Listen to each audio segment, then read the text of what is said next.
Bon, on l'accueille ou pas là? On la tease depuis là tantôt. Mona, elle est là. Mona, notre Lisa, bonjour. Les gars. Ça va la meuf ici quoi. La reine de la street est avec nous, vraiment. Mona, notre Lisa sur les réseaux sociaux à suivre en mode YouTube, en mode Instagram. Tu crées du contenu quoi. On s'ambiance les amis, mais vous-même vous connaissez parce que vous faites la même chose que moi au final, hein, franchement. Ouais, c'est vrai. Ouais, c'est vrai. T'as rien plus créatif que nous. Tu vois ce que je veux dire? Alors que toi déjà t'arrêtes de le mettre dans ta sauce. Oui non, c'est vrai que toi t'es podcasteuse sur le côté, tu fais tes interviews sur la dépendance affective, c'est chouette. Mais nous on veut rigoler avec Mona. Tu vois ce que Non mais c'est vrai. On est là. Merci. Non, de ouf. On adore ce que tu fais, on adore ton contenu. On sait que les auditeurs de KIF te connaissent certainement à travers tout ce que tu postes sur TikTok ou sur Instagram. Parce que toi, t'es un peu la reine du micro en vrai. Du micro de la street, on va pas se mentir. C'est pas mal. J'avoue que je m'amuse assez bien dans la rue. Vous-même, vous savez. Je pense que vous avez un peu vu les bêtises là. C'est vrai que c'est ton concept qui t'a permis de percer un peu, c'est d'aller dans la rue et puis de faire des interviews, mais complètement insolites. T'es tombé sur des gars, mais gens venus de je ne sais où. Hein. Ah, je te jure. Franchement, les gens, mais ils me font des masterclass à chaque fois. Mais c'est les énergies en fait. Hein. Je sais pas si vous voyez ce que je veux dire. Mais toi, tu sens. Est-ce que toi, tu sens par exemple les gens vers qui aller? Genre, t'arrives à faire du repérage maintenant? Et est-ce que c'était comme ça aussi au début, ou est-ce que t'apprends vraiment au fur et à mesure du temps à repérer les gens? En fait, je vais pas te mentir, même avant de faire du micro-trottoir, c'était déjà comme ça, tu vois. Ah, tu repérais déjà les pépites, quoi. Mais toujours, mais voilà pourquoi je suis avec vous, les amis. Ah, elle a repéré les pépites, donc elle est chez KIF. Pas sûr que ce soit positif, mais à non, mais des zinzins, quoi, des zinzins. Mais si, c'est positif. Non, mais je sais. Mona, nous, pourquoi vraiment on a voulu t'inviter? Moi, déjà, j'ai rarement croisé dans ma vie des gens avec une telle énergie positive, une telle énergie tout court, et surtout aussi, tu dégages vraiment de bienveillance. Et ça, on le ressent aussi dans tes interviews, c'est que tu tombes face à des gens, genre moi, je les croise, je me fous de leur gueule, tu vois. Et toi, t'arrives malgré tout à être dans l'empathie, t'arrives à les valoriser, t'arrives à les faire grandir. Donc moi, je suis fan de Mona. Non, mais je sais, tu sais qu'il me parle de toi. Bon, après, moi, tu sais bien, je t'aime d'amour, mais genre, Davy, il me parle de toi depuis là tout à l'heure. Je suis trop content. Elle arrive quand Mona. Moi, je veux que Mona elle soit là. Non, love to love. Ça fait même des semaines qu'il me parle de toi. Vous voulez recevoir le lien direct vers le compte Instagram de Mona parce que vous n'avez pas le temps de noter. Vous envoyez un petit message sur le WhatsApp de l'émission 0472 22 7000. On a reçu un petit message qui dit Mona, c'est la reine du micro d'argent. J'ai pas la ref. J'ai envie de te dire, c'est pas encore de l'or, mais l'argent on prend quoi. Je prends. Franchement, ça fait grave plaisir. Merci. Les gens qui envoient de la force, vous vous rendez pas compte, mais ça fait grave plaisir et tout. Tu restes avec nous dans un instant. On va un peu creuser. Tu vas nous raconter un peu des anecdotes sur les personnalités que tu as croisées. Et alors aussi surtout ton nouveau projet qui s'appelle Mon Appétit, qui est aussi une pépite. Donc un peu de tout en fait. Micro Street et Mon Appétit, ça va être grave stylé. Et moi qui suis super fin, ça va pas m'aider cette histoire. Mange ta pomme. Ça va pas m'aider cette histoire. Mange ta pomme. Mon appétit. On va s'ambiancer avec bande organisée, la team de Jules, YG qui arrive, et puis on revient avec Mona Notlisa qui est avec nous jusqu'à 18h. Jusqu'à 19h. Écoute Davy sur KIF. Celle qu'on aime très très fort, c'est surtout Mona Notlisa, notre invitée du jour. Créatrice de contenu. On a parlé de ses micro-trottoirs, mais si elle est là surtout, c'est pour parler de son concept sur YouTube. Yes. Mon Appétit. Mon Appétit, du coup, Mona, est-ce que tu préfères que j'introduise ou que t'introduises toi? Tu peux l'introduire, vas-y, je te dirai, c'était dans le... Ce moment était très chelou. On parle d'introduction, restez calme. Non, alors on toi t'introduis rien du tout, ça c'est important. Alors Mon Appétit, en gros, c'est un concept qui se passe sur YouTube, où tu vas en fait faire des interviews de personnes. Enfin, tu sais, c'est un petit moment avec une personnalité, tout en découvrant un endroit où tu peux aller déguster un petit truc, manger, tout ça. J'ai trouvé t'en avais fait une dans un endroit où tu fais des céréales, tu sais, où tu peux manger des céréales. Ça a l'air d'être une dinguerie. Elle nous fait découvrir en fait des pépites d'endroits à Bruxelles. Moi, je crois qu'elle a surtout trouvé le bon plan pour bouffer gratos. Oui, mais ça c'est sûr. Je crois que c'est le vrai bague. Pas bête, hein. Davy, fallait pas le dire. Désolé, c'est bon. Moi, je quitte l'antenne, je m'en vais. C'est bon, je me fais griller comme ça. Là. Mais vends-nous un peu de rêve sur les épisodes un peu que t'as déjà balancés, qui sont en ligne, qu'on peut découvrir sur ta plateforme.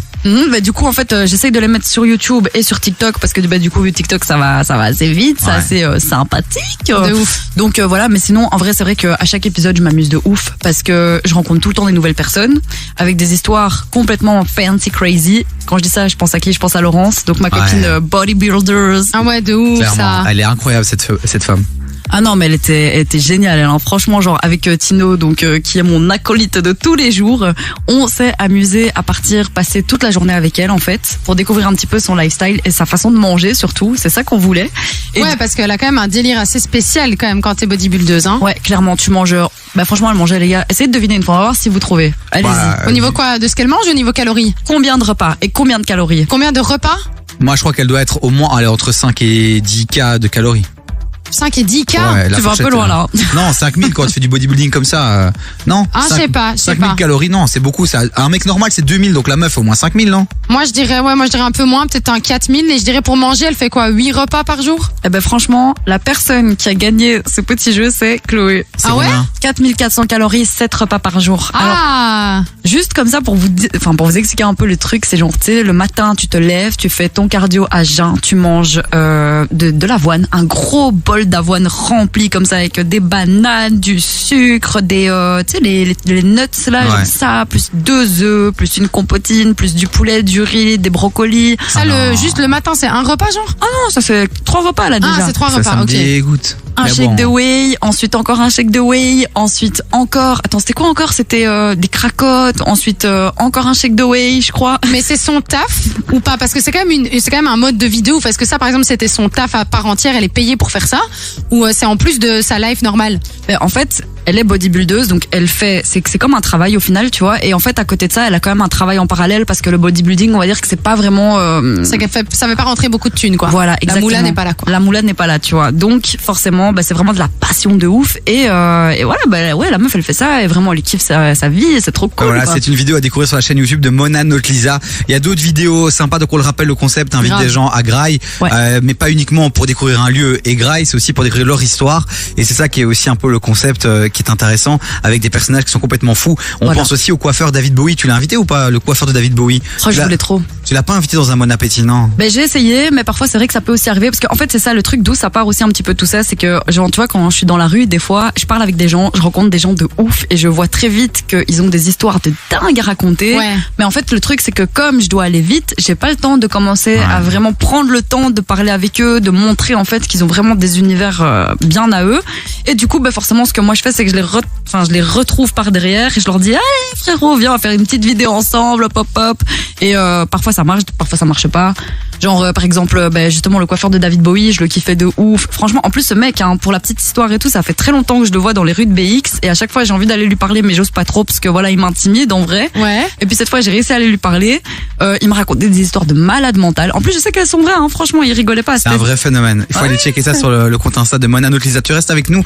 Dans un instant, ça sera ta masterclass pour tous ceux qui, comme toi, rêvent de devenir créatrice de contenu. On va s'intéresser un peu à ton quotidien, à comment tu montes les vidéos, combien de temps ça te prend, est-ce que c'est un vrai métier? Parce que souvent, quand on voit ce qui se fait sur les réseaux, on se dit ouais, allez, c'est bon quoi. Et on Elle en gagne- parlait tout à l'heure Elle d'ailleurs. gagne sa vie avec une vidéo et des photos, c'est bon. Derrière, il y a un vrai travail.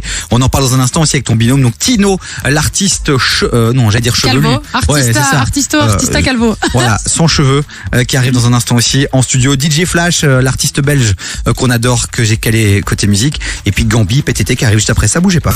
Jusqu'à 19h, écoute des vies sur KF. Mona Notlisa, it's time to your masterclass quoi. Oh yeah. Donc dès qu'on a des invités, on parle d'eux, on fait leur promo, mais après on leur demande aussi de rendre à la communauté, Non mais l'autre là. de partager les secrets de leur quotidien. Ah oui. D'accord. Ah et oui. on a la chance d'avoir aussi à tes côtés, et il peut intervenir à tout moment. Non, ce n'est pas ce micro-là, c'est ce micro-là non plus. On Quel est fait le des tests problème? micro. Ah bah attends, Tu vas c'est tous où? les lever ou? Eh ben non, bah il y aura pas Tino, bah regarde. Ah, si, Tino, voilà. je suis là. Ah, Tino est là. Voilà, Tino, bonjour. Bonjour. Tino, en une phrase, qui es-tu, que fais-tu? Alors, je suis le cadreur et monteur de Mona depuis, je crois, peut-être un peu plus d'un an, non? Là ça fait un peu plus d'un an. Ouais, ça fait un peu Vous plus avez d'un an. fêté l'anniversaire quoi. Non mais on c'est va quoi le faire. Non, en C'est- fait, je pense qu'on vient de se rappeler là. C'est quoi le concept? Donc tu quoi? Parce qu'elle a plein d'énergie, donc tu la cadres. Mais il est con, là, lui. effectivement. J'en ai là, marre. Je connais pas ce j'essaie- métier, moi. On va dire plutôt que j'essaye de la recadrer. Ouais, c'est ça, C'est de la- plutôt ça. Non, c'est juste que voilà, de base, j'ai rencontré cette personne avec tellement d'énergie. À la base, c'est ça, je devais juste venir chercher des clés. Et puis on m'a dit, installe-toi, bois un verre. Je dis, ok. Et donc du coup, et en fait, c'est tout, on a commencé à parler. Et directement, en fait, c'est ça qui était drôle, pardon. Je sais que c'était pas la question, mais en fait, on a parlé de bouffe instantanément. Et là, ça, voilà, Et ça là, a ça a résonné créé en un vous, lien, c'est quoi. bon. Sauf que- Matching de ouf. Et c'est vrai que quand on est créatrice de contenu, c'est vrai que toute la partie vidéo, souvent photo, bah c'est chaud. Il faut avoir des compétences, avoir aussi des talents à ses côtés pour pouvoir faire des trucs de ouf. Grave. Et toi, t'as eu la chance de le trouver. Alors rapidement, comment t'as réussi à le convaincre?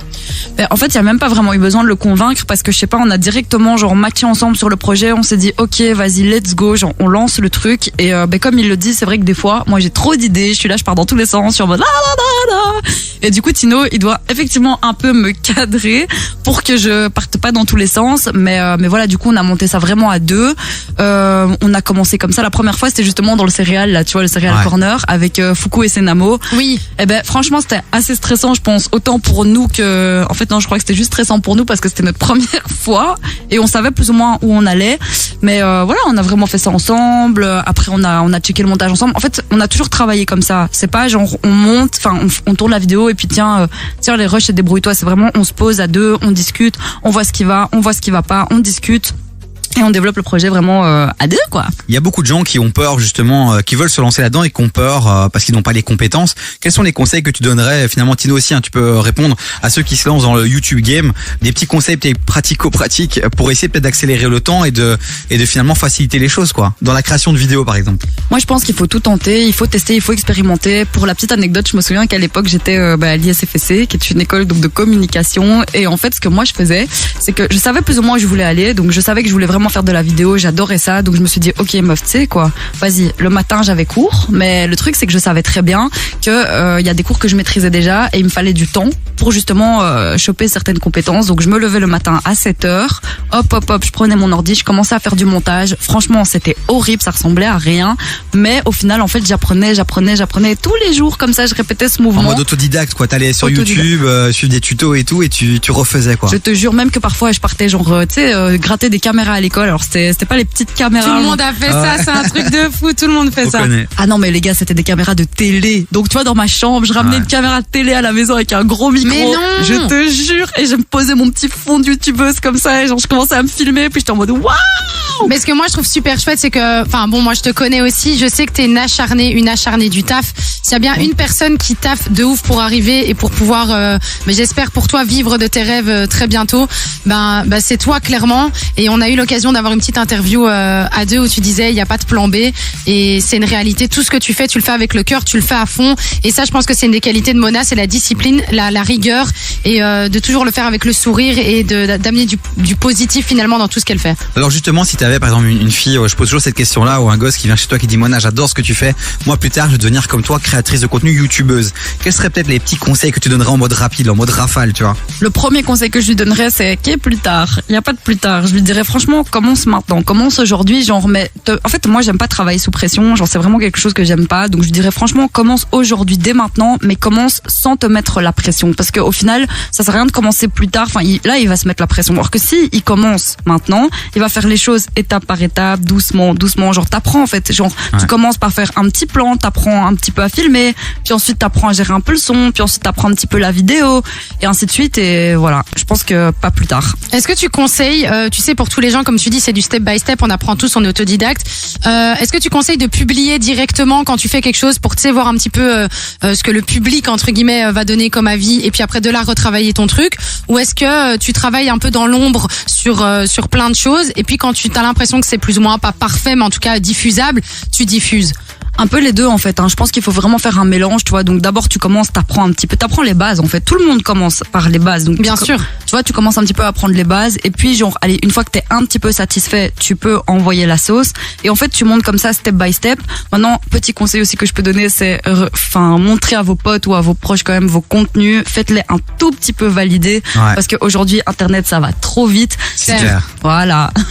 Bah merci Mona d'être passée ici dans le studio, tu reviens quand tu veux, enfin on va te retrouver tout à l'heure pour l'Octogone, mais à l'avenir quand tu as des nouveaux projets que tu lances, tu viens ici et vraiment avec plaisir pour en parler. C'était la masterclass de Mona Note Lisa avec Tino qui est venu. Tino, sorry, tu reviendras parler de ton job, ton métier, de la vidéo. On sait qu'il y a plein de gens justement qui rêvent de faire ce métier là aussi, d'artiste dans le domaine du digital et de la vidéo, donc vraiment bravo pour ce que vous faites, lâchez rien et puis on est ensemble hein, les amis.